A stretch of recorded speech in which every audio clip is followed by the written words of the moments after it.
oson tasavvur qilasizlar.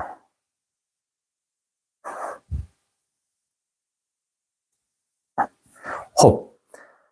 Men endi son suyakni ko'rsatyapman, sonni ko'rsatyapman. Xo'p.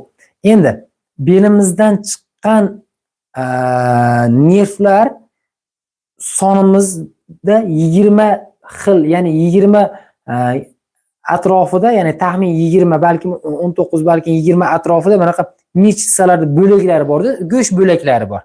Shunaqa bo'laklarga bo'linib ketadi mana. Ko'rdingizmi? Bularni sanab chiqsak, har bitta bo'limini ko'ryapsizmi? Mana. Bo'limlarni ko'ryapsizmi? Mana bo'limlar turibdi. Endi umurtqamizdan chiqqan nervlar hammasi oyog'imizga qarab ketadi.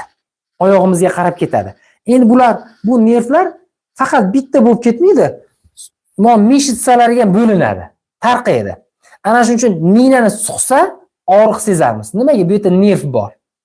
Nerv borligi uchun. Endi men tepadan olib kelyapman. Endi bu umurtqamizdan chiqqan nervlarni hammasi buksamizda to'planib turib, pastga qarab ketadi. Har bittasidan tolalar chiqib, meshitsalarga birikadi, ya'ni yopishadi. Yopishadi. Endi bel sohasida grijaga chalingan bemorlarni oyog'i tortib og'riydi. Oyog'i tortadi. Oyog'im tortyapti deydi-da. Bu oyog'ini tortishi bu nervlarda tortishish bo'ladi, nervlarda. Endi bu nervlarda tortish evaziga bu go'shtlar ham tortiladi. Endi bu go'shtlar tortilgandan keyin bu go'shtlarimiz bo'lsa son suyakka birikadi, yopishadi. Hech